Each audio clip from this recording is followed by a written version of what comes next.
Welcome to segment 2, the action, background, development, conflict, and structure in famous works of literature.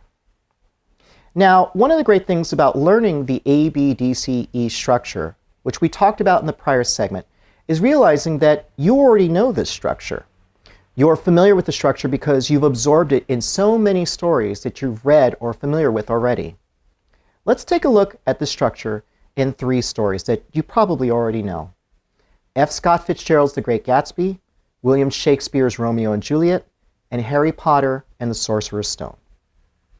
Let's start by talking about one of the most famous and familiar 20th century English language novels, The Great Gatsby. What's the action, the lead or thesis of the book? Our main character, Nick Carraway, moves to Long Island, renting a house in the fictional village of West Egg, and takes a job in New York City as a bond salesman. The background: Nick's cousin is Daisy, who's married to a man named Tom Buchanan, a college acquaintance of Nick's. Development: Nick meets the mysterious and enigmatic Jay Gatsby, who once had a romance with Daisy, and spends the summer in Gatsby's world. Daisy and Jay rekindle their romance and start an affair. Nick learns through a woman he's dating that Tom has a mistress named Myrtle Wilson. When Tom realizes Daisy is in love with Gatsby, Tom confronts Gatsby and reveals to Daisy that Gatsby made his fortune through bootlegging. Tom then sends Daisy and Gatsby back to West Egg. Note how every line of summary here is literally another rising action. The climax, the key narrative twist in your story that brings all the threads together. Gatsby's car, driven in a reckless rage by Daisy, kills Tom's mistress. The ending. Now, what happens to your characters after the climax? Gatsby is murdered by Myrtle's husband, and Nick leaves Long Island in a complete state of disillusionment and moves back to the Midwest. Now let's take another famous piece of literature, Shakespeare's Romeo and Juliet. The action. Romeo is taken by his cousin Benvolio to a Capulet ball where he meets and instantly falls in love with Juliet. The background. Romeo's family, the Montagues, and Juliet's family, the Capulets, are sworn enemies. Development. Romeo and Juliet, after a whirlwind courtship, decide to get married. Juliet's cousin Tybalt, incensed that Romeo snuck into the Capulet party, challenges him to a duel. Romeo refuses to fight, so his friend Mercutio accepts the duel on Romeo's behalf. Tybalt kills Mercutio, so Romeo kills Tybalt and is exiled. The climax. Romeo returns from exile and sees Juliet in a tomb. Thinking she's dead, he kills himself. Juliet turns out not to be dead, only in a death-like coma due to a potion provided her by a friar. When she awakens, she discovers Romeo is dead, then kills herself too. The ending. The friar that gave Juliet her potion tells the entire story to both the Montagues and the Capulets, who agree to at last end their grudge. Now, I discussed in Module 1 how the Harry Potter books were magnificent feats of plotting.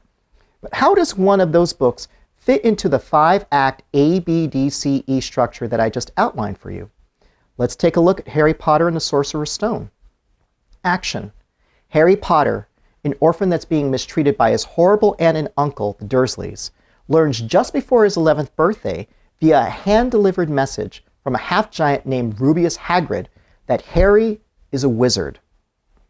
Background. We learn that a great and terrible wizard, Lord Voldemort, murdered Harry's parents, but vanished when he tried, but failed, to kill Harry Potter when he was an infant. Professor Dumbledore, Professor McGonagall, and Hagrid place Harry in the care of his Muggle uncle and aunt, Vernon and Petunia Dursley. Development. Now, this is where a majority of the book takes place.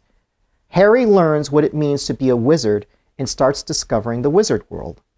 He also begins to meet a few of his supporters, Hagrid, Ron, and Hermione, and antagonists, Snape and Draco Malfoy. We follow Harry through his first year in school, where he faces the standard problems of a new student getting lost on the way to class, trying out for the Quidditch team, noticing mysterious happenings going on around the school. Ultimately, Harry, Ron, and Hermione reach an erroneous conclusion that Snape is trying to steal the Sorcerer's Stone and attempt to stop him. Climax. The climax comes when Harry reaches the end of the teacher's set traps and puzzles and sees not Snape, but Professor Quirrell attempting to steal the stone by looking for it in the mirror of Erised. During the climax, Quirrell reveals that he had tried to kill Harry earlier in the year at a Quidditch match, and that he'd released a troll into the school. Ultimately, Quirrell reveals that he's being possessed by Lord Voldemort, who forces Harry to look in the mirror and find the stone. Harry gets the stone, but refuses to give it to Voldemort Quirrell. When Voldemort tries to take the stone from Harry, Harry passes out. Harry wakes up later to find out that Quirrell couldn't take the stone from him, likely because he's still under the protection of his mother's love, which saved him as a baby. Dumbledore reveals that Voldemort left Quirrell to die and that the stone has been destroyed. Ending. The conclusion of the school year. Harry, Ron, Hermione, and Neville win back all the house points they'd lost earlier by sneaking out of their common room, and Gryffindor wins the House Cup. Harry returns home to the Dursleys for the summer without letting them know he's not allowed to use magic outside of school. 3 great works, 3 great examples of the ABDCE structure. In the next segment, I'm going to discuss how structure and outlines can help you organize your plot and the story you want to tell.